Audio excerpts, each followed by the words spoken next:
জাহান্নামে কারা যাবে, শাস্তি কি ধরনের হবে, আর জাহান্নাম থেকে কারা মুক্তি পাবে, এটাই হবে আজকের মূল আলোচনা।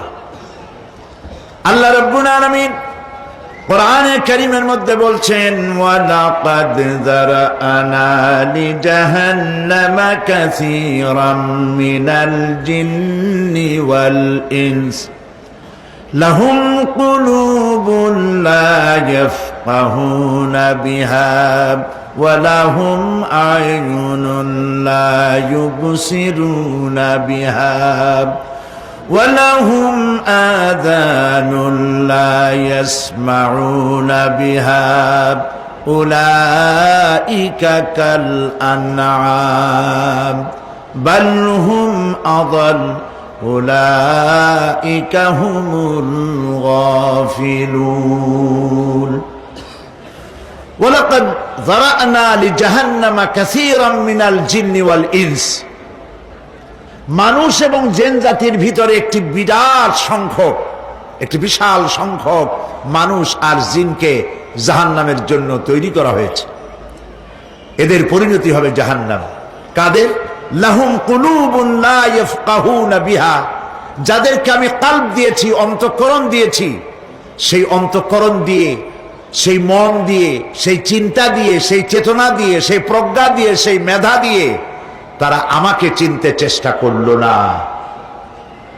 এদের বিবেক আছে, সব বুঝেছে, কিন্তু আমাকে বুঝতে পারে নাই। এরা চাঁদের সৌন্দর্য বর্ণনা করেছে, এরা সূর্যের সৌন্দর্য বর্ণনা করেছে, এরা ফুলের সৌন্দর্য বর্ণনা করেছে, কিন্তু ফুলের ঘ্রাণ কে দিল তাকে তারা খুঁজে পায় নাই। কলব দিয়েছি, বিবেক দিয়েছি, কিন্তু এই বিবেক দিয়ে তারা বিবেচনা করতে চেষ্টা করে নাই, চিন্তা করে আমাকে পায় নাই। প্রিয় ভাই, সব নাস্তিক হয় কারা?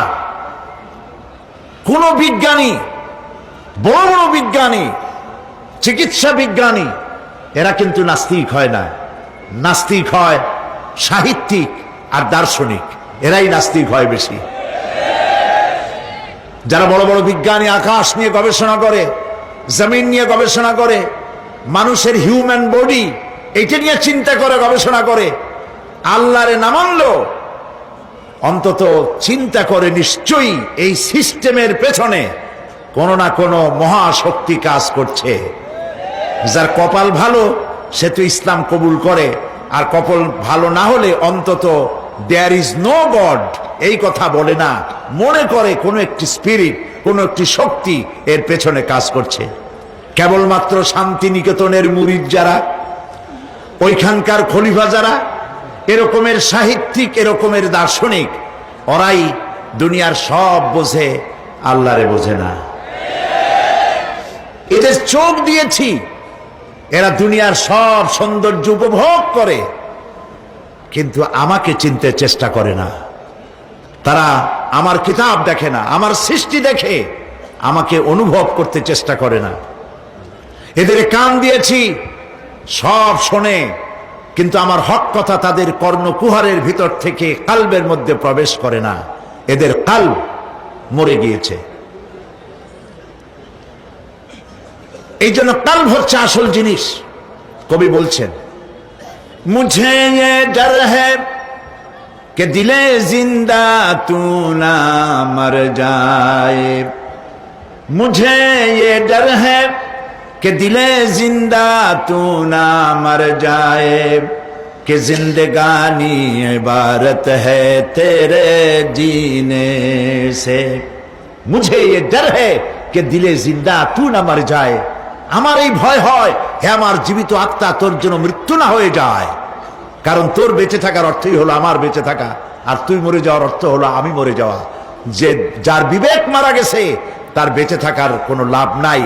বিবেক জাগ্রত সচেতন ওই সব মানুষের যারা আল্লাহ পাকের সৃষ্টি নৈপুণ্যতা দেখে মাথা সেজদায় অবনত করে দেয়। আল্লাহ পাক বলছেন, কলব দিলাম, গবেষণা করলো না, চোখ দিলাম, দেখলো না, কান দিলাম, শুনলো না। এদের অবস্থা কি? আল্লাহ রাব্বুল আলামিন বলেন, উলাইকা কাল আনআম, এরা চতুষ্পদ জানোয়ারের মতো, এরা পশু। এরপরে আল্লাহ পাক বলছেন বালহুম আদল, পশুর চাইতে নিকৃষ্ট। প্রিয় ভাই সব, জাহান্নাম বড় কঠিন জায়গা। হাসরবাসীরা জাহান্নামের গর্জন শুনতে পাবে।